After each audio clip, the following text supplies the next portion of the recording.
Muchas gracias en esta mañana a todos ustedes que a través de la tecnología moderna podemos transmitir estas conferencias a más de 50 naciones y están ahorita en este momento conectadas ya la mayor parte de ellas, las redes sociales también, y vamos a compartir una conferencia muy especial que se titula, o que he querido titular, La vida sin Dios.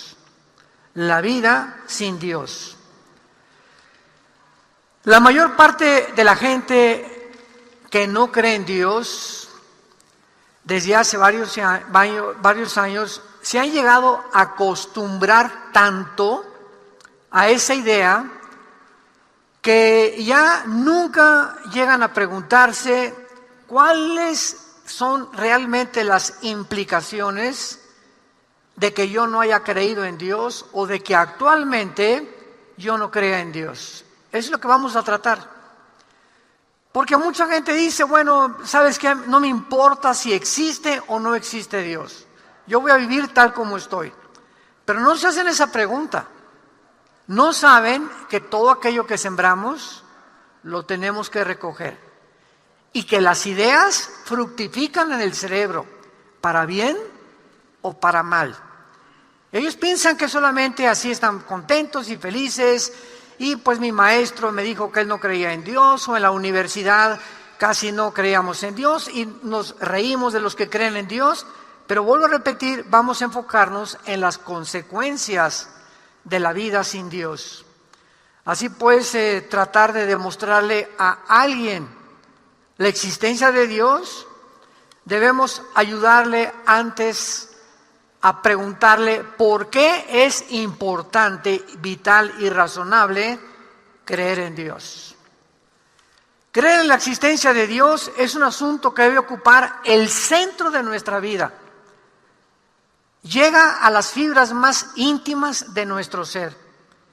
Y la pregunta de la existencia de Dios es la más importante que cualquier persona pueda hacer.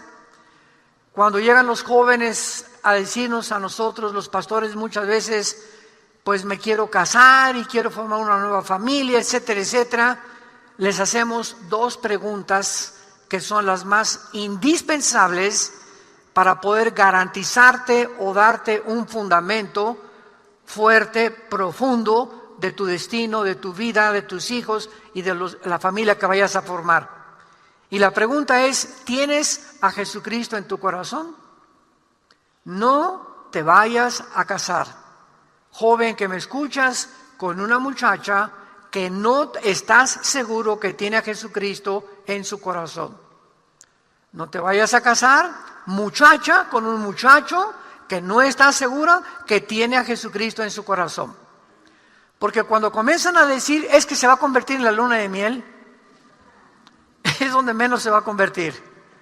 O se va a convertir a los 2 o 3 años, y con esa ilusión vana y vaga, entras a una dimensión que es el matrimonio, que es la dimensión donde más responsabilidades tenemos delante de Dios.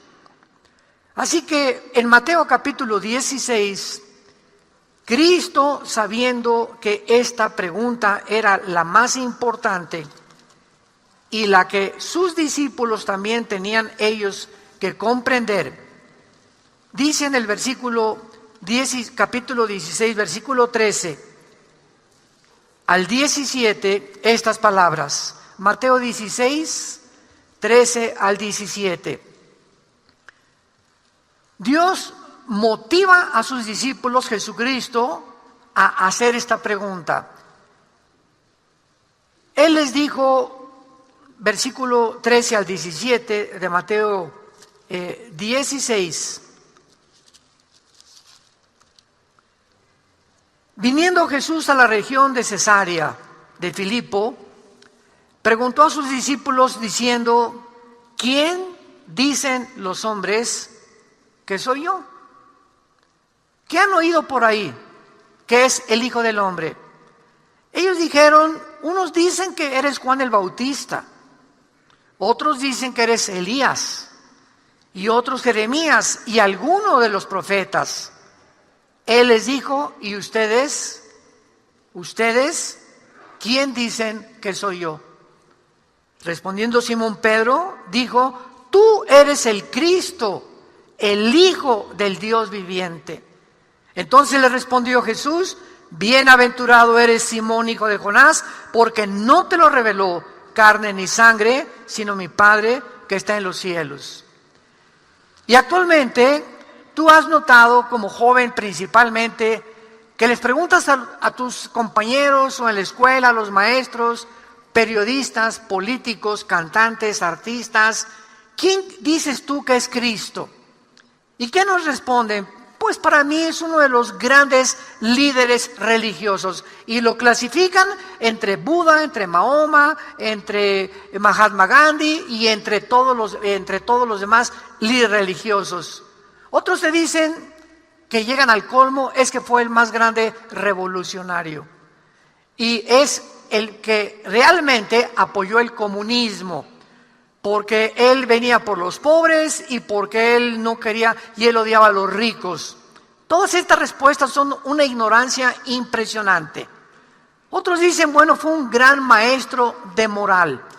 Entonces la gente tiene diferentes opiniones de la persona de Jesucristo según lo que han oído de otras personas que no son cristianas, que nunca han leído la Biblia, o a través de la televisión o de las películas, y deforman el carácter de la persona del Hijo de Dios. Y esta pregunta es la más importante que tú tienes que contestar.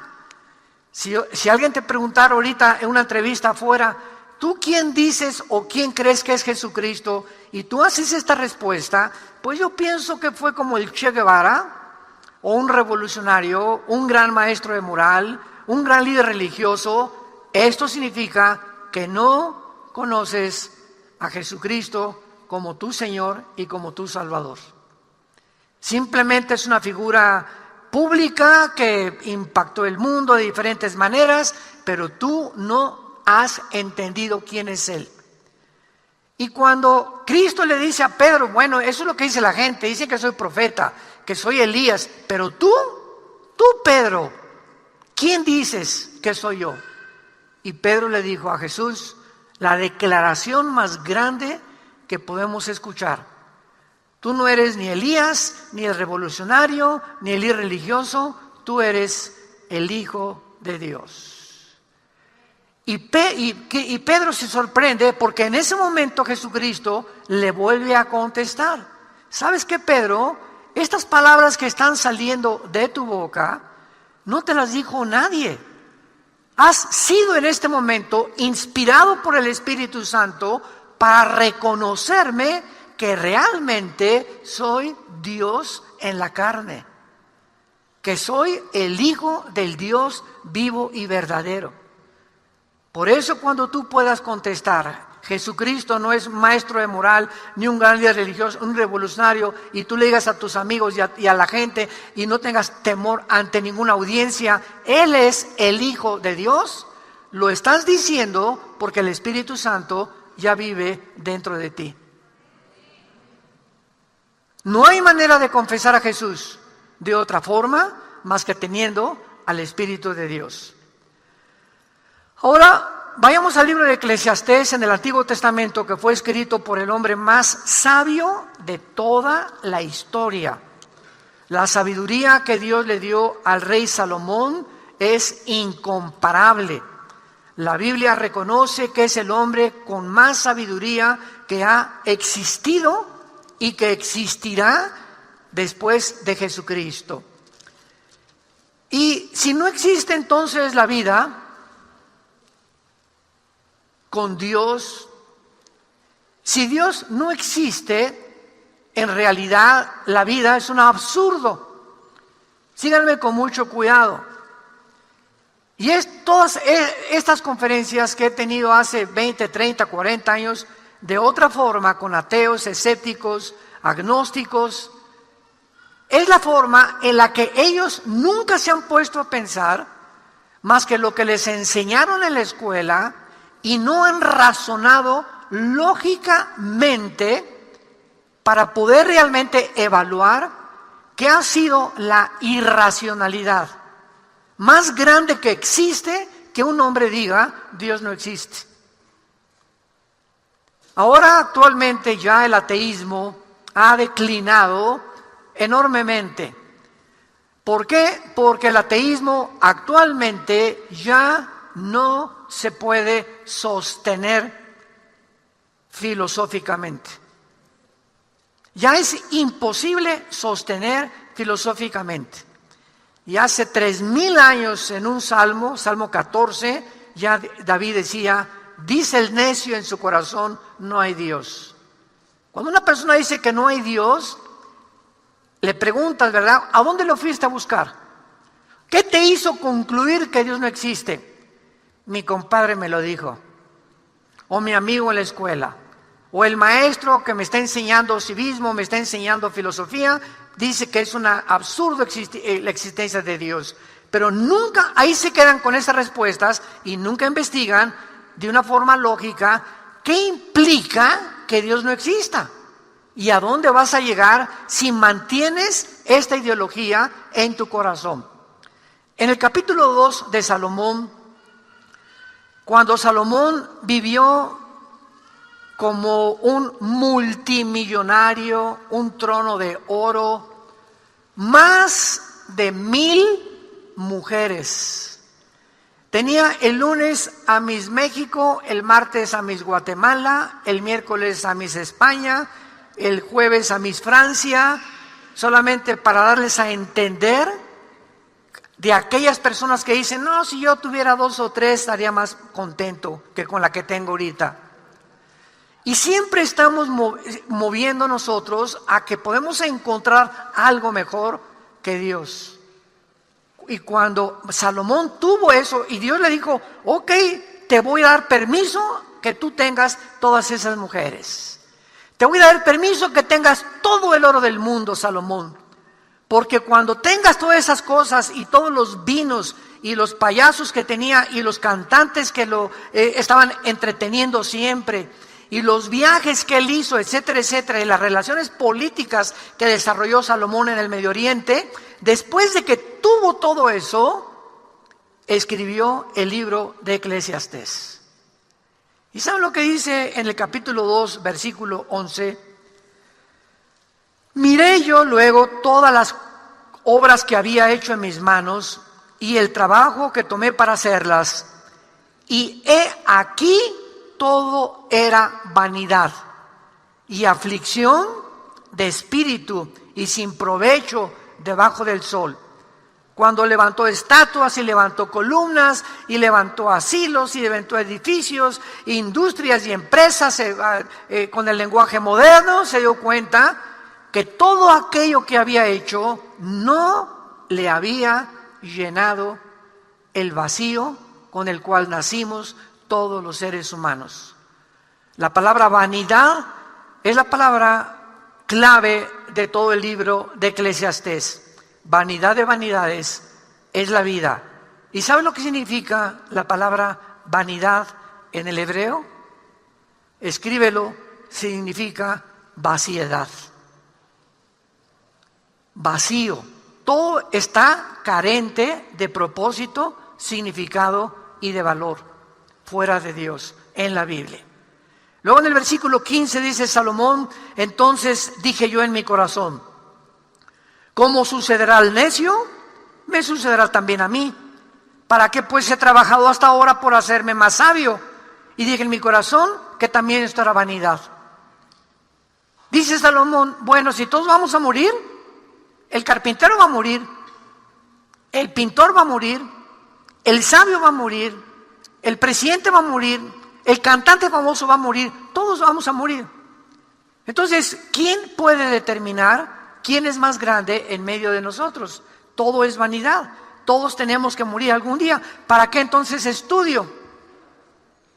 ¿Para qué entonces trabajo y me afano por levantar un imperio? Ya que levanto el imperio, ya soy dueño, ya tengo casas, ya tengo empresas, etcétera, etcétera, y me rodeo de todas estas cosas. Mi esposa me dejó, mis hijos están diciendo, estamos esperando que se muera el viejo para quedarnos con la herencia. Y cuando llegan todas estas personas a este punto, descubren que su vida fue un vacío. El más grande rock and rollero del siglo XX, Elvis Presley, rey del rock and roll. Antes de cumplir 50 años, tenía una fila de mujeres en la esquina de su casa en Memphis, Tennessee, esperando acostarse con él, pasar una noche con él. Pero así una fila de mujeres, puras muchachas jóvenes, guapas, bonitas, que querían tener una relación con él. Él se encontraba, mientras en su casa, comenzó a engordar, comenzó a drogarse y comenzó a tener relaciones homosexuales con uno de sus guardaespaldas. El rey del rock and roll, sus últimos shows en Las Vegas, ya no sabía lo que estaba diciendo, balbuceaba y hablaba tonterías. Un día a las 12, 1 de la mañana, en su casa, se levanta de su cama, le da una especie como ataque al corazón y muere en el baño sentado en el migitorio, ahí sentado con la Biblia en Primera de Tesalonicenses capítulo 4, donde dice que Cristo viene a arrebatarnos algún día por nosotros. Él conoció el Evangelio y supo el Evangelio, pero nunca se entregó al Evangelio ni a seguir a Jesús. Y tuvo todas las mujeres, era el rey del rock and roll. ¿Y quién fue el rey del pop? Tu ídolo, Michael Jackson. ¿Qué pasó con este muchacho? Un fenómeno. Dios le dio un talento como Elvis Presley en la voz, y este muchacho como bailarín es un talento que viene de Dios. Y le dio ese talento y no ha habido una persona con esos bailes como Michael Jackson. Impuso un nuevo estilo de bailar. ¿Y qué pasó con este muchacho? Cuando ya estaba con todo, construyó una Disneylandia en su casa. Tenía juegos para los niños y se dio cuenta que no tenía atracción por las mujeres, que no tenía atracción por los hombres, tenía atracción por los niños. Era un pedófilo, un pederasta, violó a más de 35, 40 niños y los invitaba a su casa y los papás se los prestaban. Oye, vas a pasar vacaciones con Michael Jackson. ¿Qué niño no quiere estar ahí en los juegos y en las rebaladías que tenía y en los tratos y los videos que tenía? Y violaba a los niños en su cuarto. Y después de que él muere, sacan a la luz, las coladeras se abren, porque no hay nada que pueda quedar encubierto, y descubren que el artista al que todos admiraban, era una persona enferma, que al morir, él dijo: yo no sé si soy hombre o soy mujer. Todos estos ejemplos simplemente nos muestran que nosotros adoramos y admiramos a gente que creemos que porque tienen fama y publicidad y dinero, han logrado el éxito en las vidas. Y la Biblia nos dice todo, absolutamente lo contrario. Dice Salomón en Eclesiastés 2, versículo 22 y 23, porque ¿qué tiene el hombre de todo su trabajo y de la fatiga de su corazón con que se afana debajo del sol? Porque todos los días no son sino dolores, y sus trabajos molestias. Aún de noche su corazón no reposa. Esto también es vanidad. También esto es vaciedad, dijo Salomón. Ahora, cuando estamos hablando de que una persona que no tiene a Dios no tiene un propósito ni significado en su vida, ¿qué queremos decir? En primer lugar, la palabra significado significa algo verdadero por lo cual tú quieras vivir. Es lo que significa: mi vida tiene un significado. Actualmente la mayor parte de los jóvenes en el mundo entero no tienen un significado para vivir. Es impresionante en Estados Unidos y en Europa y en Japón principalmente la cantidad de suicidios de muchachos entre los 12 y los 23 años de edad. Nunca en la historia el índice de suicidio había aumentado tanto. Jóvenes que no tienen un significado y que no creen que haya un significado para seguir viviendo. La pregunta es, ¿cuál es tu significado o qué crees que te va a dar significado en tu vida? ¿Hacerte rico, dinero? ¿Es lo que la mayoría de la gente cree? ¿O fama? ¿O poder? Ahí están los artistas, los políticos, los cantantes que han alcanzado todo esto y cómo mueren vacíos, degenerados, pervertidos inmoralmente, abandonados por la familia, por los hijos, nunca sembraron nada y todo lo que hicieron fue una vaciedad en sus vidas. Cristo dijo en Marcos 8:36, ¿de qué le sirve al hombre ganar al mundo si pierde su alma? ¿De qué te sirvió haber hecho todo lo que hiciste, Elvis? Michael, ¿de qué te sirvió que te adoraran y brinque por acá? Y ahora, ¿cómo acabaste? No es como comenzamos, sino como terminamos, lo que le da dignidad y valor a la vida. No es como comenzamos, sino como terminamos. Muchos comienzan muy bien. Y yo lo he visto en mi propia llamamiento que Dios me ha hecho para predicar la palabra de Dios. He conocido infinidad de pastores, ustedes no se imaginan. He viajado por casi todo Iberoamérica, por todas las naciones de habla hispana, en Europa, bastantes naciones también, junto con mi esposa. He conocido misioneros, he conocido grandes organizaciones cristianas, pero al mismo tiempo he visto la mayor parte de estos hombres que yo he conocido, que Dios estaba usando, organizaciones que estaban levantándose, que comenzaron a vanagloriarse, y viene el orgullo, y viene el amor a las mujeres, y creemos que porque Dios somos escogidos y especiales por Dios, o porque tenemos un don especial, Dios no nos va a hacer nada. Estos hombres grandes, ¿cómo caen los grandes de Dios? Nunca han caído más ministerios y más hombres de Dios que en los últimos 2 años desde que comenzó la pandemia. Hombres de Dios quitándose la vida, hombres de Dios cayendo en adulterio, hombres de Dios cegados por el dinero, hombres de Dios creyendo, porque realmente ellos comenzaron muy bien y Dios te da el poder de comenzar bien, pero te deja la responsabilidad de que termines con lo que Dios te ha entregado. El hecho que tengas una voz igual a la de Pavarotti o de Andrea Bocelli, el hecho que bailes como Michael Jackson, el hecho que tengas un don musical impresionante, que seas un guitarrista, un baterista, etcétera, etcétera, el hecho que seas un atleta súper completamente dotado por la naturaleza o por Dios, no te garantiza cómo vas a terminar. El hecho que seas preciosa y que seas bonita, que te parezcas a Elizabeth Taylor, o que te parezcas a Madonna, o el hecho que seas guapo o bien parecido y que te parezcas a Rock Hudson, aunque tengas cara de Godzilla, no te garantiza. Pero así es la vida. No, pues ya las muchachas sí se me caen encima. Y las muchachas, ¿verdad? Hay un dicho que dice que hay la maldición de la belleza. Una muchacha cuando es demasiado preciosa y todo, y gana concursos, esto y el otro, se va a casar con un hombre y con otro, porque esas personas van a creer que nadie las merece. Yo merezco otro mejor, merezco un político o un millonario. Y cuando se dan cuenta, llegan a los 35, 40 años de edad y comienzan a arrugarse como pasadas por agua. Y entran al cirujano plástico y de repente una cirugía y otra cirugía, levantan la mano y se les levanta la patita también ya. De tantas cirugías, porque se tiene que acabar la belleza.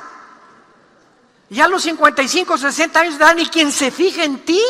Y cuando te das cuenta que ya en el espejo no eres la que creías que ibas a ser toda la vida, como dijo Madonna cuando cumplió 52 años, dice: yo, si llego a los 60 años me quito la vida, no soportaría no ser adorada ni reconocida. Elizabeth Taylor fue la mujer considerada más bella del siglo XX. 9 esposos, la chulis. 9 esposos. Porque uno y otro y otro y otro, y por más, fue lo que le dijo Cristo a la mujer de Samaria en Juan capítulo 4. Se encuentra con esta mujer, llevaba 5 maridos, buscando que algún hombre la pudiera satisfacer, buscando que una mujer te creas que te va a satisfacer, buscando crees que vas a encontrar otra cosa que te va a satisfacer, y no hay nadie más que Dios. Nadie más.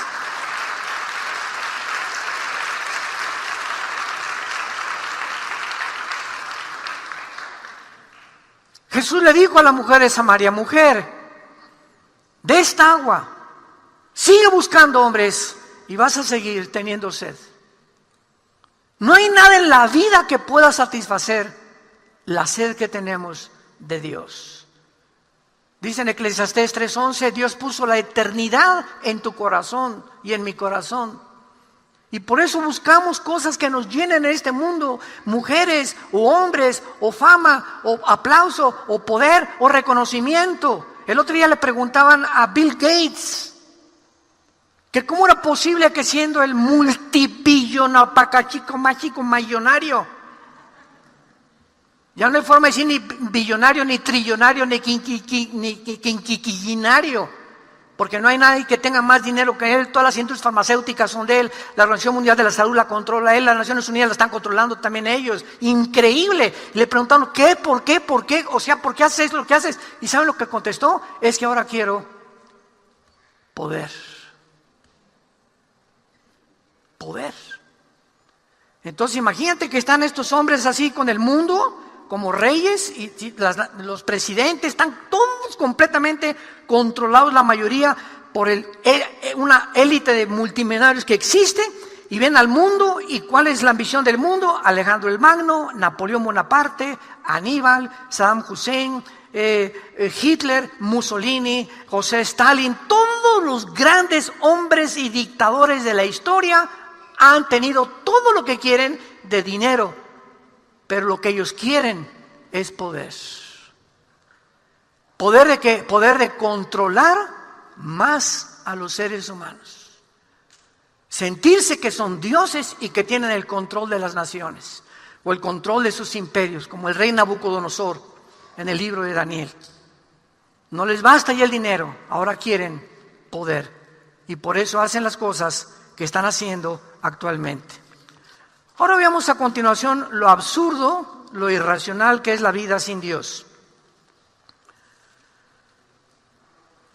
En la física hay una ley que se llama la ley de la entropía. Todos ustedes que son físicos, matemáticos, o que están en la física cuántica, o que son estudiantes de matemáticas, ¿verdad? Conocen una ley que es inexorable, que es algo que es continua, que se llama la ley de la entropía.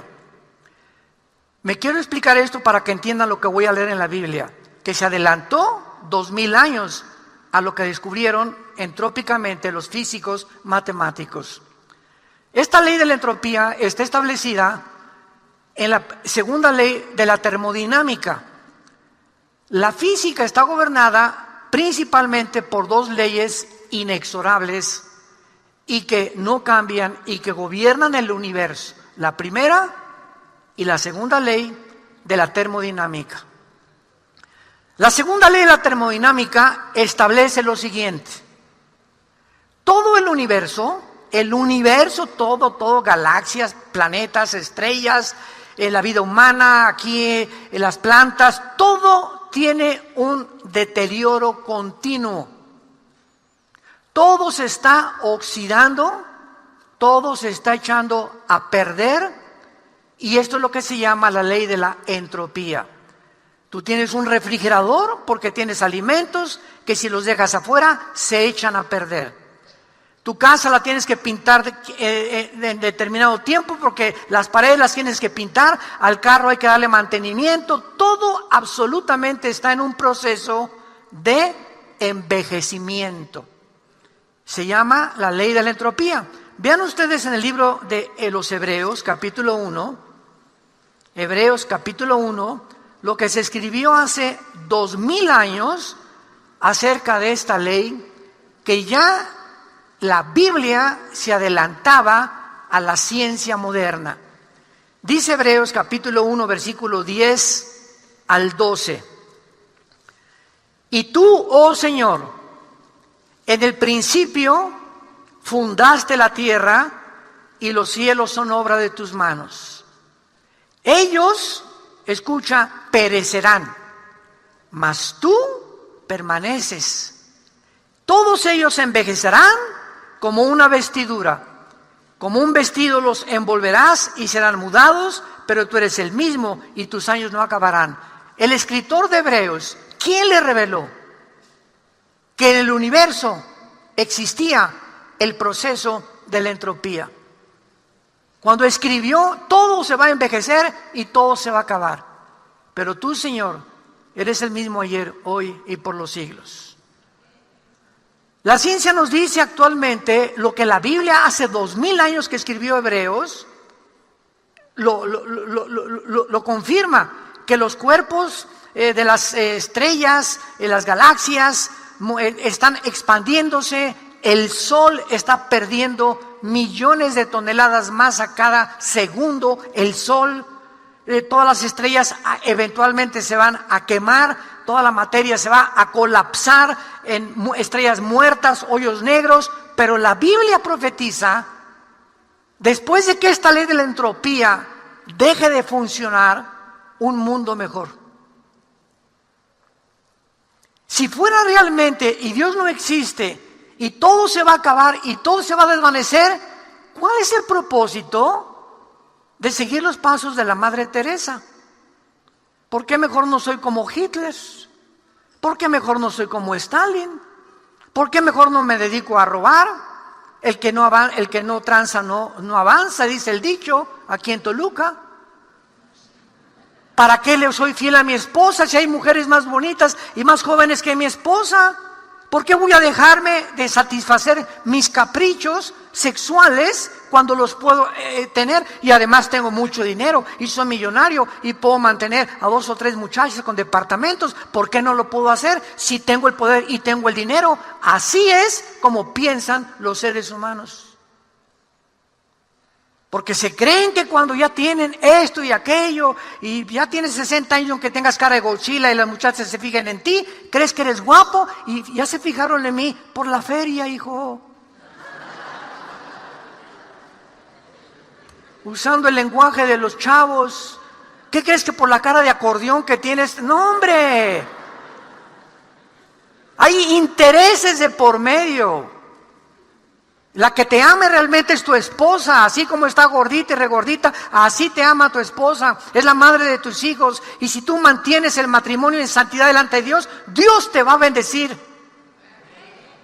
Y lo mismo con tu esposo también, no busques a otro mejor que tu esposo, porque no lo hay. Vivimos en un mundo de ilusiones y fantasías, si lo hay, no es cierto, no es cierto, no es cierto. Hay aquellos que juegan con el fuego, dice Dios, porque se van a quemar. ¿Y por qué, hijo mío, andarás tras la mujer ajena? Porque los caminos del hombre están delante de Jehová y Él considera nuestras veredas. Te he dado una esposa, te he dado un hombre para tu matrimonio, para el padre y para la familia que están formando. ¿Por qué crees que vas a encontrar algo mejor? El pecado engaña, el pecado endurece. La Biblia nos promete que cuando todo esto desaparezca, no va a quedar el mundo completamente sin ningún propósito ni ningún significado, como dicen los ateos. Todo se va a acabar, todo vamos a desaparecer. ¿Cuál fue el propósito de todo lo que vivimos entonces? Dice 2 de Pedro capítulo 3, versículo 10, pero el día del Señor vendrá como ladrón en la noche, en el cual los cielos pasarán con grande estruendo y los elementos ardiendo serán deshechos, y la tierra y las obras que hay en ella serán quemadas.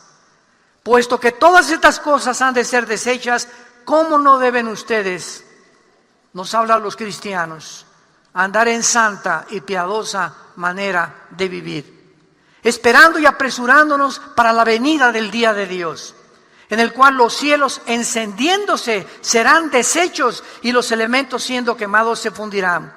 Pero nosotros, ¿verdad? Los que creemos en Dios esperamos según sus promesas, cielos nuevos y tierra nueva, en los cuales mora la justicia. Tú, que no crees en Dios, no tienes ninguna esperanza de nada. De nada. Como me dijo un ateo, yo me voy a morir y en el polvo. Una vez, uno de los más grandes cristianos,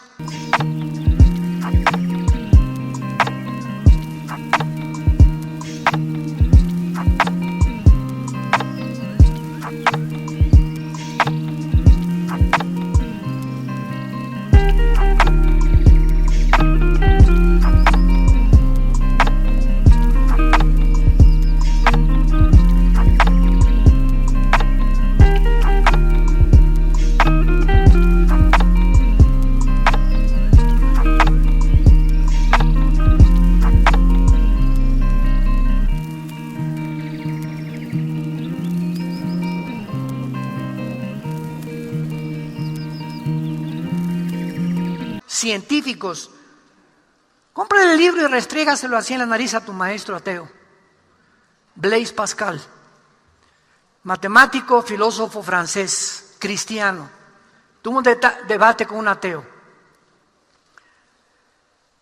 Y el ateo le dijo: yo, señor Pascal, no creo en nada. Yo, a la hora de la muerte, somos polvo y al polvo regresamos y no hay nada, ni resurrección, ni esperanza, ni nada después de la vida. Y Blaise Pascal, reconocido y sigue siendo como uno de los más grandes matemáticos de toda la historia y físico-matemáticos, le contestó al ateo: bueno, señor ateo, si usted cree en eso, y mi Señor Jesucristo tuvo realmente la razón de que hay una resurrección y vamos a seguir viviendo después de la muerte, ¿qué amolada se va a llevar usted? Porque si usted tiene razón, yo no pierdo nada. Pues si usted tiene razón, nos vamos al polvo, no perdí nada. Pero si Jesucristo tiene razón, usted acabará en el infierno. Así que prefiero seguir a Jesús. Esa es, y se llama lógica elemental. O sea, salimos ganando. Si no es cierto, no perdimos nada. Pero si es cierto, qué amolada y qué susto se van a llevar los ateos. Y los que creyeron que la vida era simplemente vivirla para esta realidad. Ahora, si todo está condenado a la destrucción, entonces, ¿qué importa, verdad, que podamos nosotros tener esperanza? Dice Apocalipsis 21, vi un cielo nuevo y una tierra nueva, porque el primer cielo y la primera tierra pasaron y el mar ya no existía más. Yo, Juan, vi la santa ciudad, la nueva Jerusalén, descender del cielo de Dios, dispuesta como una ataviada esposa para su marido. Y oí una gran voz del cielo que decía: he aquí el tabernáculo de Dios con los hombres, y Él morará con ellos, ellos serán su pueblo, y Dios mismo estará con ellos como su Dios. Enjugará Dios toda lágrima de nuestros ojos. Y ya no habrá muerte, ni habrá más llanto, ni clamor ni dolor, porque las primeras cosas pasaron. Y el que estaba sentado en el trono dijo: he aquí yo hago nuevas todas las cosas. Y me dijo: escribe, porque estas palabras son fieles y verdaderas. La palabra de Dios. Esta es la esperanza que tenemos nosotros los cristianos.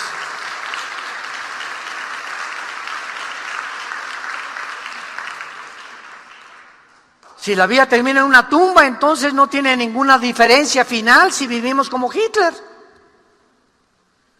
como Stalin, o como la Madre Teresa, o como el apóstol San Pablo.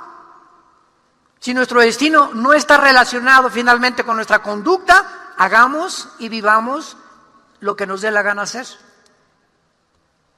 ¿Por qué voy a tener que portarme bien? ¿O por qué voy a tener que hacer estas cosas? ¿Por qué voy a tener convicciones? Mejor me voy con los que tienen dinero, porque si no hago como los que tienen dinero, no me van a dar el puesto. Hoy estaba leyendo anoche con mi esposa y yo, no sé cuántos oyeron ustedes esta semana, de Miss Universo. Ganó el concurso del 2021, Miss Universo de la India.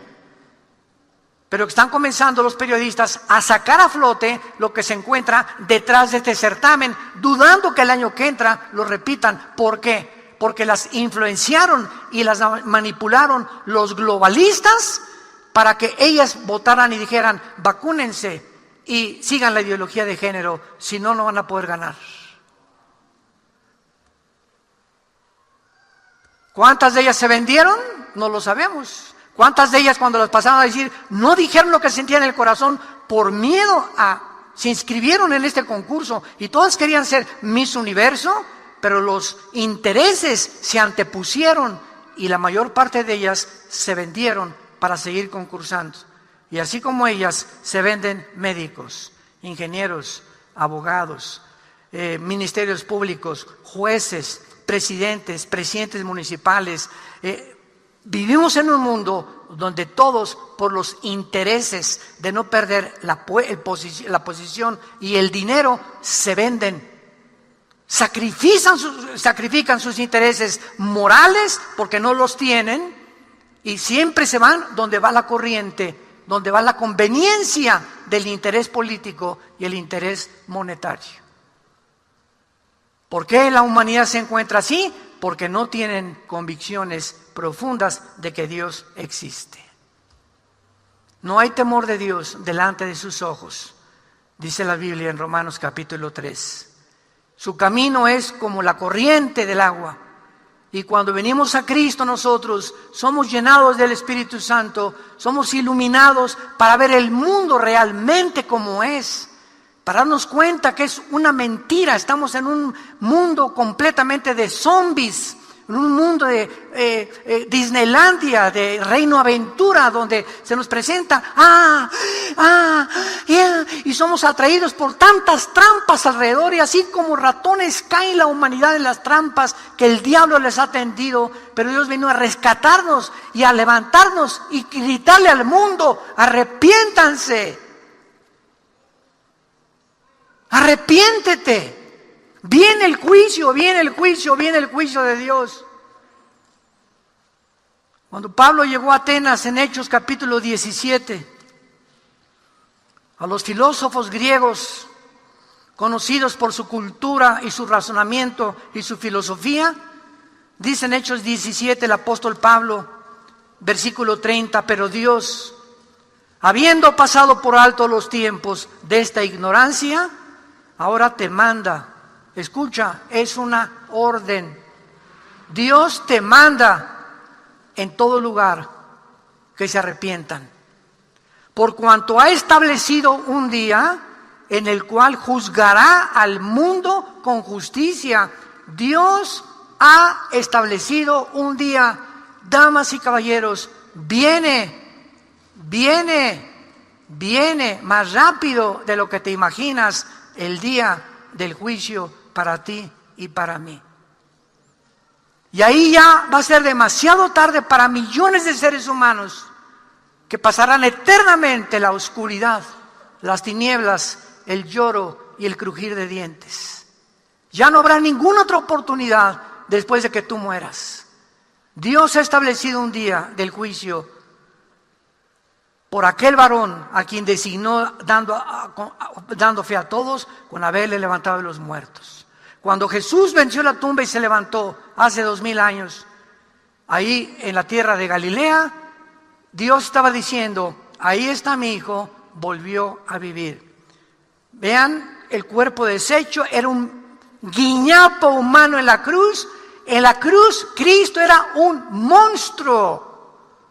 Completamente el látigo romano se le enrollaba 3 o 4 veces con puntas de hueso y de fierro, y cuando el soldado jalaba el látigo arrancaba los tejidos subcutáneos del pecho y de la espalda a todos los reos y a todos los convictos a ser crucificados.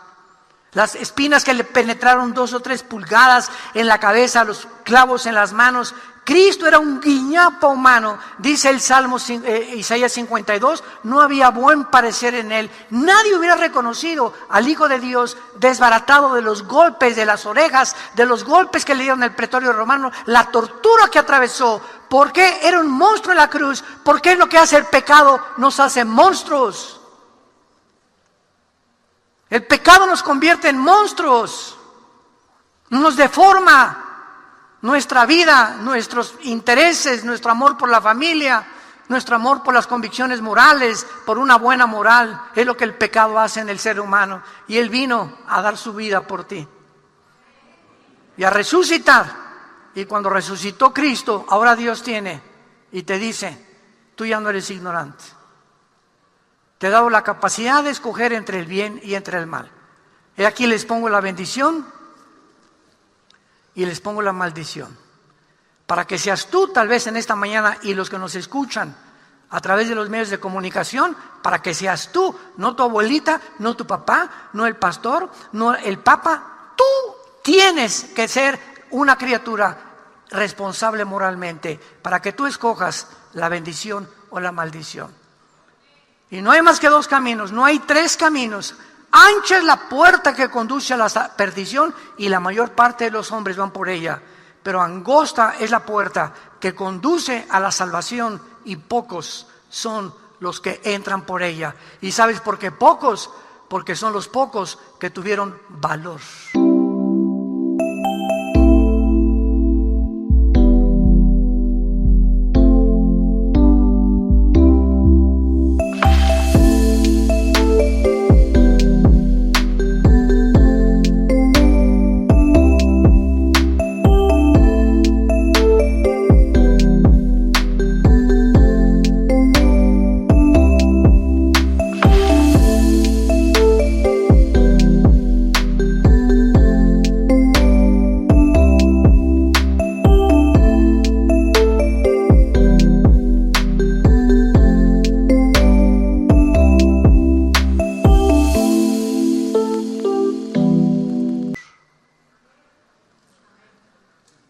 Me sorprende que en Apocalipsis 21:8, ¿sabes quién encabeza la lista de los condenados?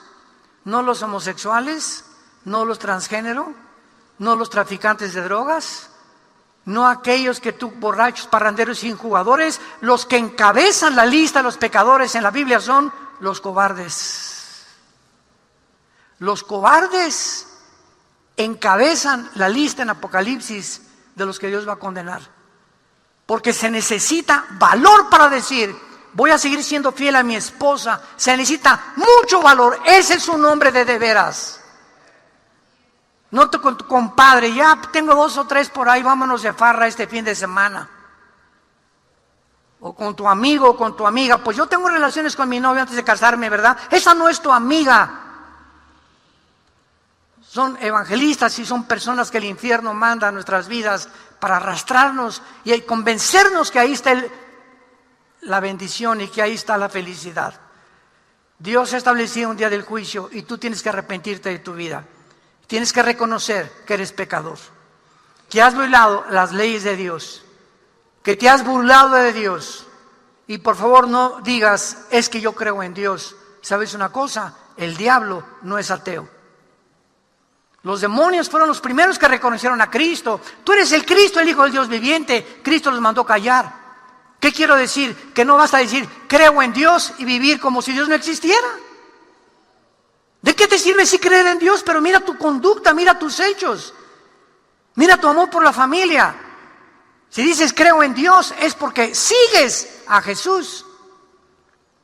No basta creer. La fe sin obras es muerta.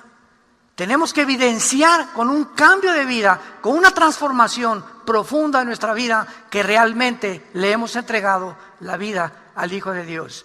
En esta mañana tú tienes la oportunidad de hacerlo y te pido que inclines tu cabeza. Y así, con tu rostro inclinado, la vida sin Dios, hemos podido reflexionar: es una vaciedad. Es un absurdo. Es la más grande irracionalidad que el ser humano pueda concluir: que no existe un ser supremo que nos haya creado y que tenga el derecho de juzgarnos a los vivos y a los muertos en el día que Él ha establecido y que viene más pronto de lo que nos imaginamos. En esta mañana Dios te pide y te dice: yo te amo.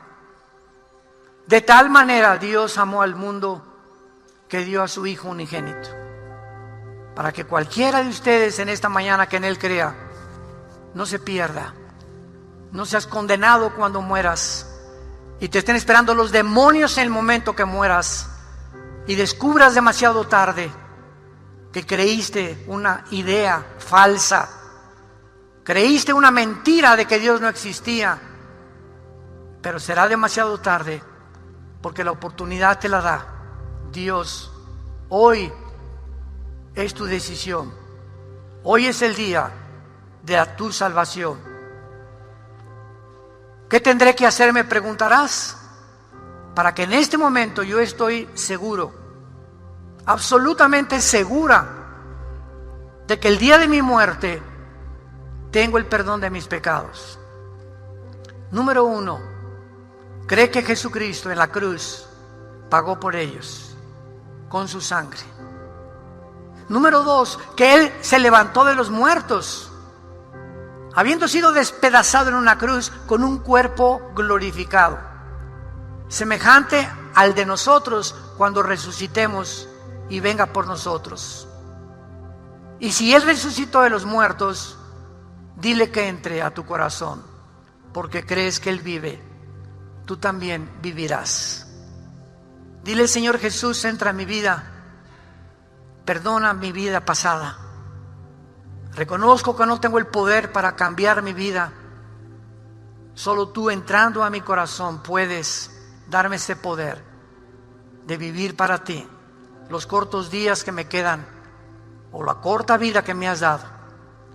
Gracias por darme la vida eterna en este instante y por perdonar mis pecados y transformarme en la persona que tú quieres que yo vea. En el nombre de Jesús. Amén.